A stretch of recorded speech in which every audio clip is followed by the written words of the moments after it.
Hi there and welcome to Dinos Vault once again, guys. Today I'm reviewing the KTM Duke 390, the slipper clutch version. Now this was introduced halfway through 2015 and I'm doing this video on a subscriber request. Also there are other requests pending like that of Maestro Edge, which is yet to land up here in Hyderabad.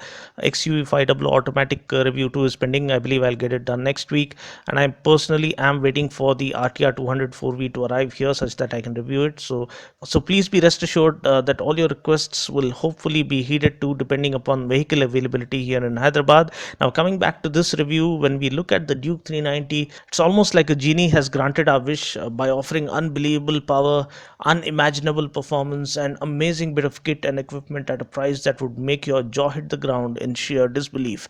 Now we are going to start this review by checking out what's new in this slipper clutch model when compared to the older Duke 390. First of all, we get plastic cladding for front and rear shocks to protect it from dust accumulation. We also get a wider rear fender, and it is of better quality to prevent any cracking of any sorts. The indicators are sealed shut to prevent water or dust from creeping in. The chain cover is placed higher up to avoid contact with the chain. The service interval has been increased from 5,000 kilometers to 7,500 kilometers, which makes it more pocket friendly on the maintenance front. The throttle action is now shorter, which means that even if you ring the throttle just a wee bit, the bike simply shoots across the street.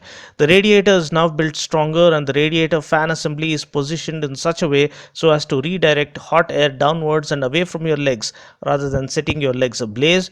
The most important addition has to be that of the slipper clutch. So not only is the clutch super light now, it also aids in making faster downshifts by mitigating the effects of engine braking while decelerating, and also prevents rear wheel lockup to some extent.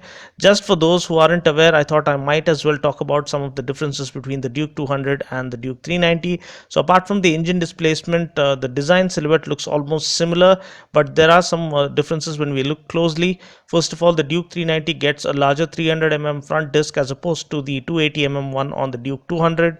Ground clearance for the Duke 390 is 170 whereas that of Duke 200 is 165 The Duke 390 gets Metzeler tires, whereas the Duke 200 gets MRF tires.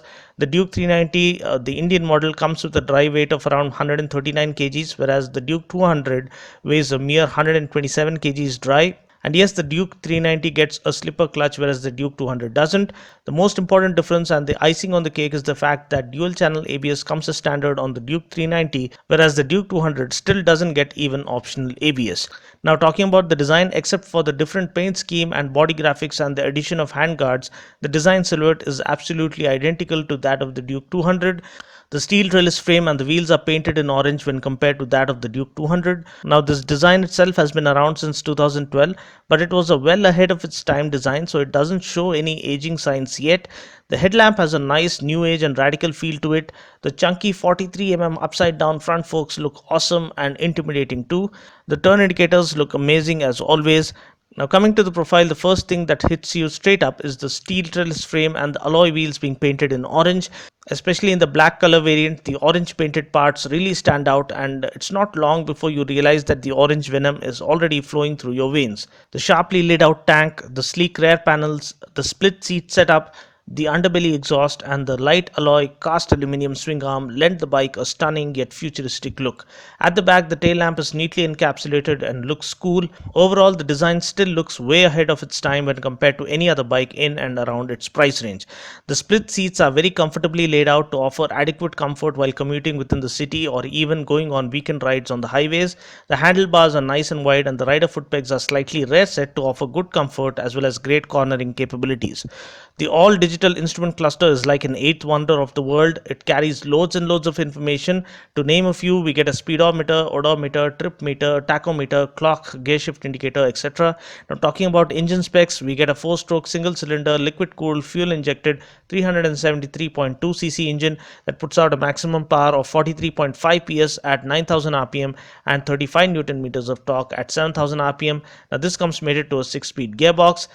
Now, talking about my test ride experience, I had ridden the Duke 390 back in 2013 at the time of its launch. You can check my full written review by following the link in the description portion below.